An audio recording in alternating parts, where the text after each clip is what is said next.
I'm Anne Riddell, and welcome to Arts in the City.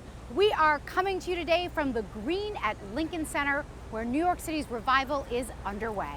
We'll have more details about what's happening here this summer a bit later in the show, but first, we're celebrating Pride Month, and we begin with a brief look back at where it all began.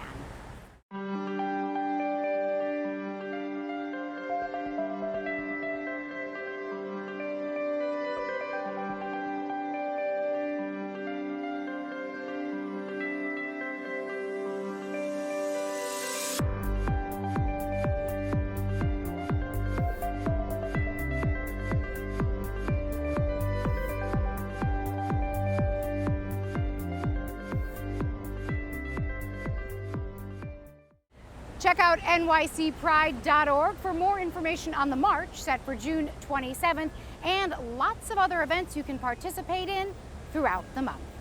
Now to art in a place you might not expect it, a dinner plate. Susan John introduces us to a mom making masterpieces out of everyday meals.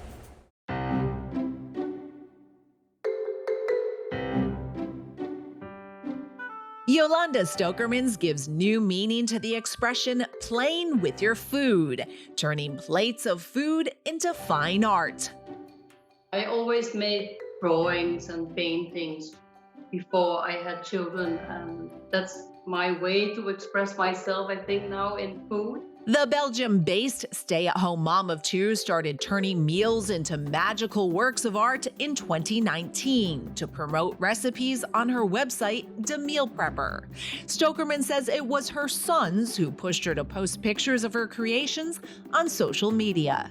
You have to post it, and I said, no, that's not necessary, and I don't want that. And yes, we make an account for you. The reaction was overwhelming. Now at over 23,000 Instagram followers, the mom, who is educated in graphic design, surprisingly says her work is more about the food than the art.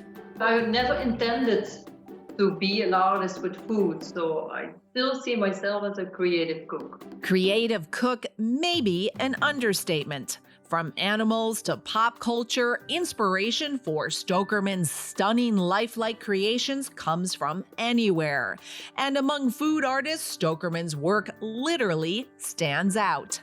I always try to give 3 dimensions, because when it's flat, it's not so appealing than when it's 3-dimensional.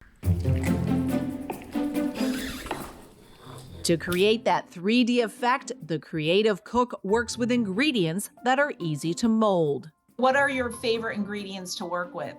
Mashed potatoes. The food Stokerman says she avoids working with: fruit because it's sticky and slippery, and meat because creating art of animals with meat, you could say, is a little tasteless. The healthy creations take hours to make, and they always result in a composed meal. Should be a dish on itself, not only to look at, but also to eat. And make no mistake, the creative mom, who has made close to 100 works of art, says she loves to see them eaten. My husband always asks, don't you hate it when someone puts his fork in it? No, because then I'm finished. The attention Stokerman's art has garnered has turned her creative pastime into big business with product promotion, graphic art, and workshops. To check out these delicious designs, you can find them on Instagram at The Meal Prepper. For Arts in the City, I'm Susan John.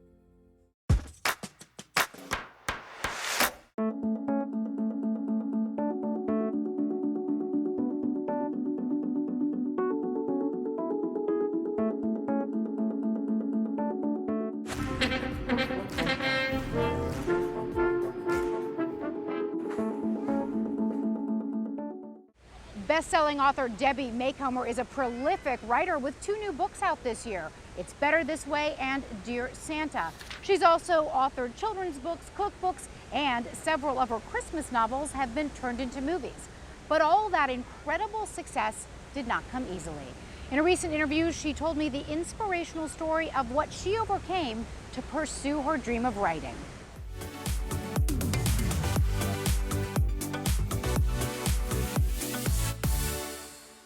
Debbie, thank you so much for your time today. It's really a thrill for me to be able to speak with you. Oh, it's fun. I'm looking forward to it. Good, I'm glad. So you are a hugely popular author. I read that you have something like more than 200 million copies of your books in print worldwide. I mean, wow, is that hard for you to believe some days? Oh, definitely. Really hard to believe. You have to understand, I didn't learn to read until I was in the 5th grade. Wow, you're kidding me. No. How did that come about? And then, I mean, how did you end up going from that to being such a prolific author? I think this kind of God's joke, because I'm dyslexic. Back in the 50s, they didn't have any understanding of what it meant to be, to have learning disabilities.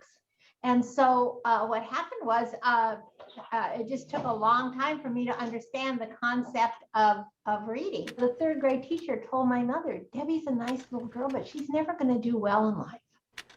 Oh my gosh. I know. And the high school principal who asked me what I wanted to do, and I said, I'm going to write books. It was the first time I'd ever told anybody I was going to write books. And she didn't say the words, but she looked at me like, Debbie, you need to think about something that's in line with your intelligence level.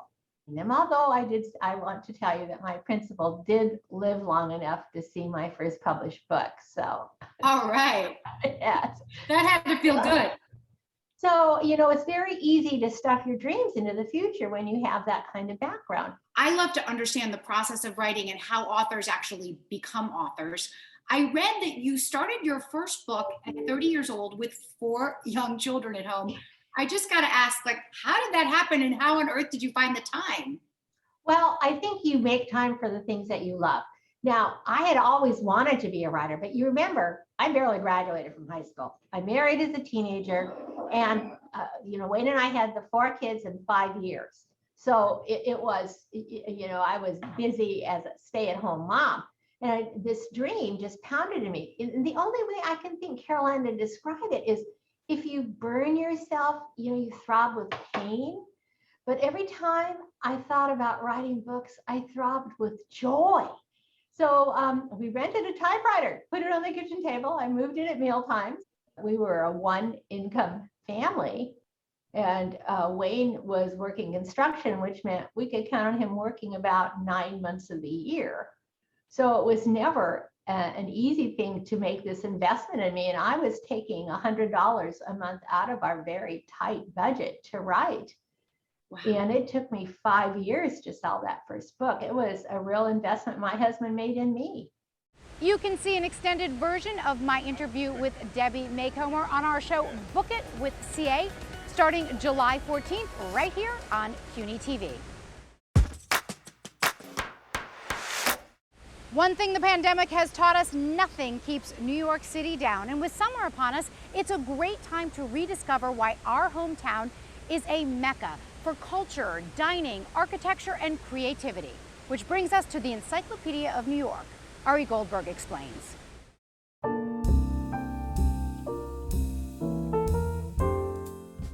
With reopening in the air, maybe it's time to reacquaint ourselves with what makes New York so special. Check out the new book, The Encyclopedia of New York, from the editors of New York Magazine. Chris Bonanos is the city editor there, and he spent a year on the project. The book we made is called an encyclopedia, but it's not really a reference book. Ours instead is a celebration of one particular aspect of New York City, which is its inventiveness, its creativity. There's about 300 entries in here, and everyone is devoted to something that was invented or perfected or slung out into the world by New Yorkers. So why is New York so innovative? Some of it is simply its size, that it is magnetic to people, and success begets success. A lot of it, I think, is immigration. We get immigrants who are eager to make their mark in the world. And then we have the great advantage of a sort of ecosystem that fosters invention. Like New York's favorite food, pizza. It may have been created in Naples, but we can claim other innovations. The very first pizzeria in the United States is generally held to be Lombardi's on Spring Street, opened in 1905. It's still there, although they've moved down the block. The neighborhood at the time was basically in Little Italy. A lot of the Italian immigrant workers there worked in the factories that were in what we now call Soho. They needed lunch. And Lombardi's came up with an innovation, which was that you didn't have to buy a whole pie, they would sell you a slice. The slice is the great New York innovation and dominates our pizza world to this day. And it might even cost $1 a slice, which New York also invented. For New Yorkers, having clean pressed clothes often means sending them to the dry cleaners. A New Yorker named Thomas Jennings invented dry cleaning. And he came up with a system, he called it dry scouring of clothes. It was some sort of abrasive method to take stains off things. It appears that he was the first Black American to get a patent on anything.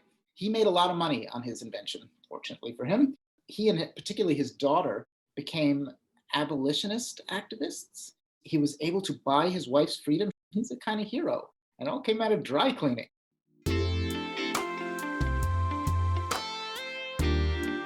The graphic designer who created the I Love New York logo was Milton Glaser, who was the co-founder and first graphic design director of New York Magazine. In 1976, Milton got the gig of designing a logo for New York State's Tourism Board. And the story goes that he presented his idea, it was accepted, and a couple of days later, he was in the back of a New York taxi cab. And literally on the back of an envelope in a New York cab, came up with the logo that New York has embraced. He got back to his office, he called the guy at the ad agency who had okayed the idea already and said, I got something better. It's a simple act of creativity that sort of the whole world knows. There are a lot more innovations to explore in the Encyclopedia of New York, from the Oreo cookie and Mr. Potato Head to the beginning of the gay rights movement and the creation of the sitcom. Now that hopefully the pandemic is starting to end, how will New York recover given its history of innovation? We are traditionally a city where we invent our way out of crises. We've done it over and over for hundreds of years. And my prediction is that the city we get after this crisis will present itself in a way that sort of New Yorkers will gut out. We will, as a culture, figure this out because we always do. And we'll do it together. For Arts in the City, I'm Ari Goldberg.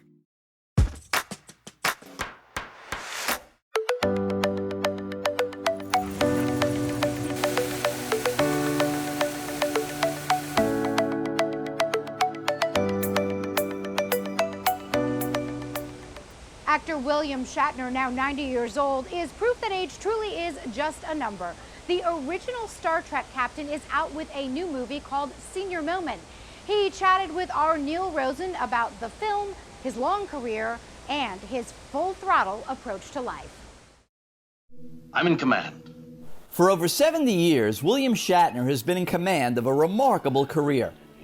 At age 90, the original Star Trek captain is still going strong with a new movie called Senior Moment.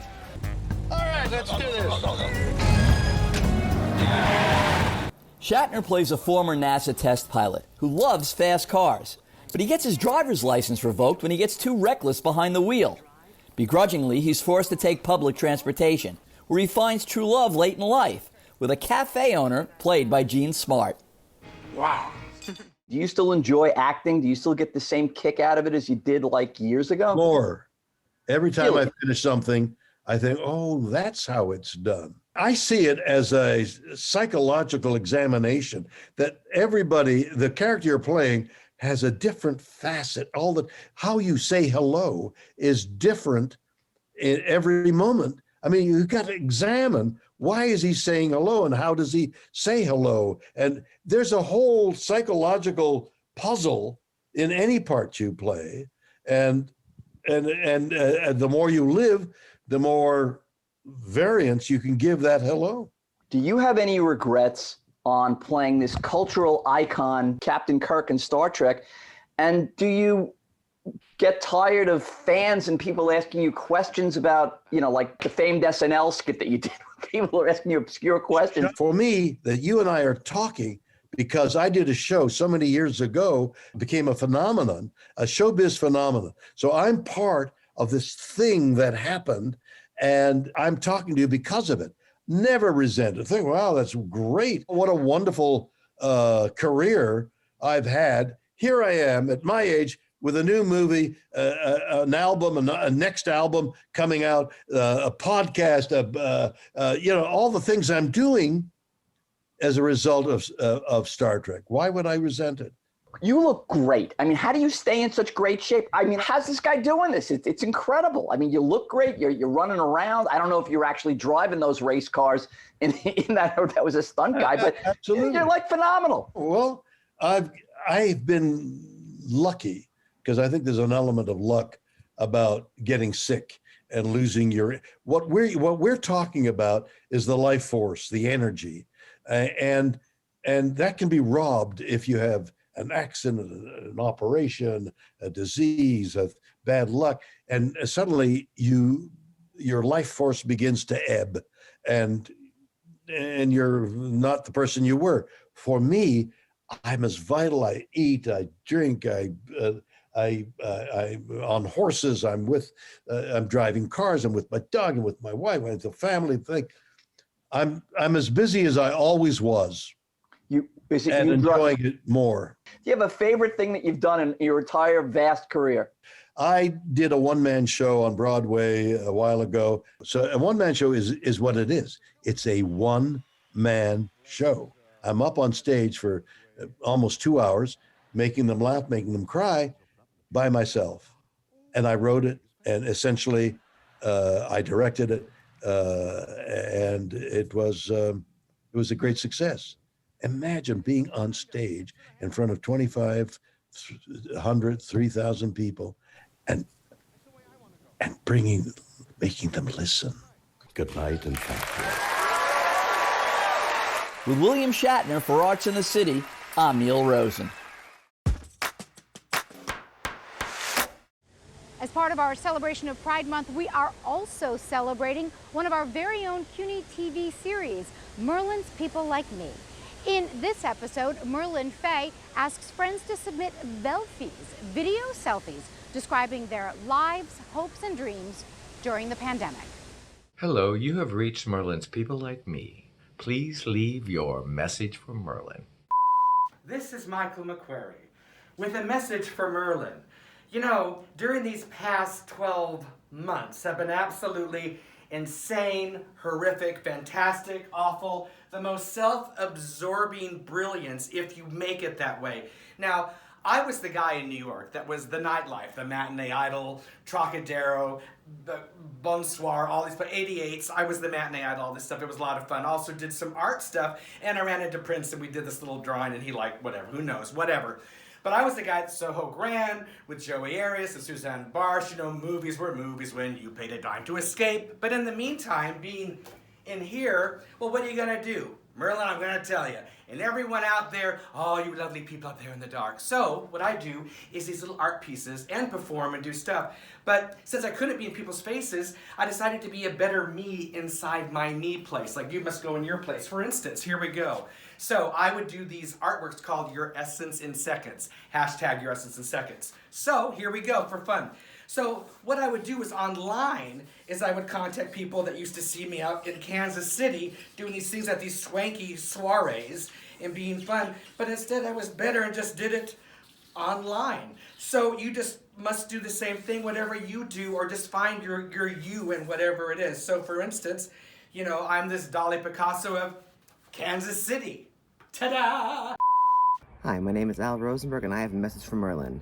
I hope this is an acceptable angle. I don't know how better to do it. Like I said, my name is Al. I play in a couple of New York City-based bands, such as Cop Out and Trashy.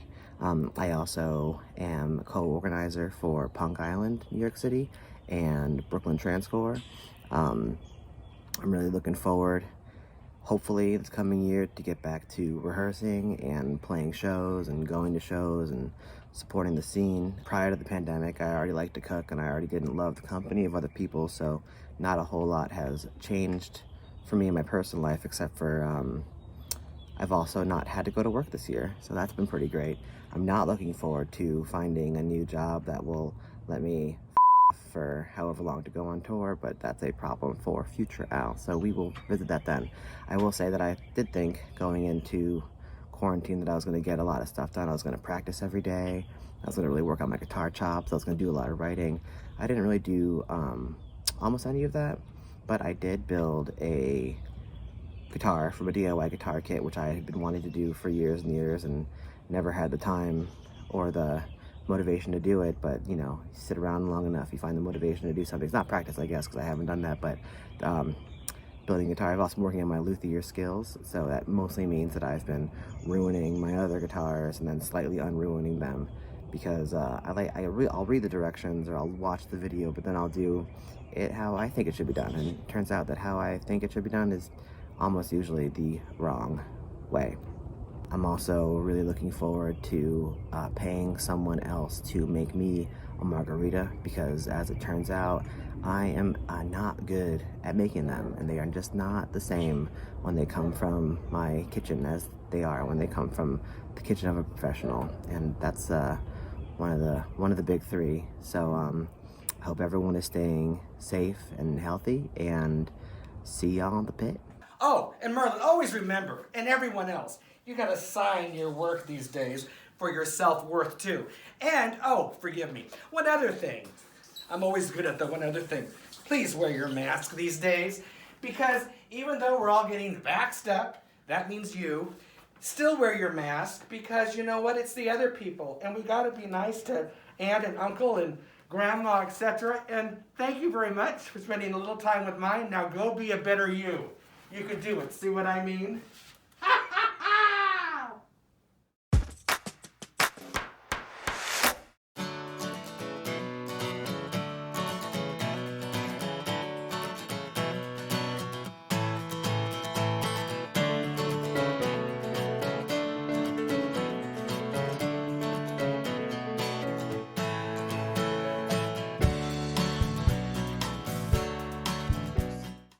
The music didn't stop even when the pandemic abruptly shut down performance venues.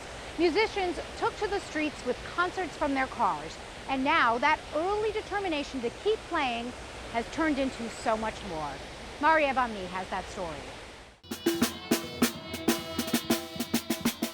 It was strange at the beginning, for sure, to be like the only band in New York City, you know, where normally there's like literally dozens of concerts that you might want to see every single night. Founder Olga Markova had the idea of starting to play from cars and got her husband Dan Kerfis and 5 other band members to bring music to the streets. We started as a volunteer group, but people were donating very generously, so we could support musicians. These performances gave a sense of normalcy and brought joy and relief to people in the street at a time where the pandemic was taking a big toll on everyone. After every concert, I felt like I had so much energy to just carry on. I think that this whole situation has created more of an appreciation amongst general public of, you know, many things, of course, because now we're going without many things that we took for granted.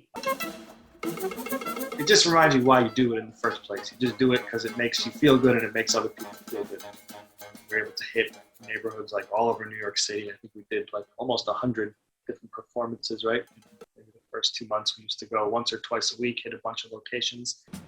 Center Point Arts now has several initiatives that include private concerts you can book in your backyard or outdoor, as well as jazz picnics, bringing music to parks on a regular basis. It's literally bringing music to our community more minimalistically. The principles of Center Point Arts are uplifting and healing music for our community. Let's do things in a way that continuously reminds us all, you know, how lucky we are to have this. For Arts in the City, I'm Maria Vani.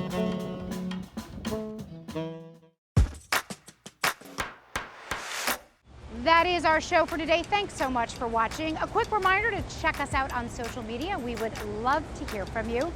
I'm Anne Riddell. We will see you next time on Arts in the City, and we leave you with a special performance right here at Lincoln Center.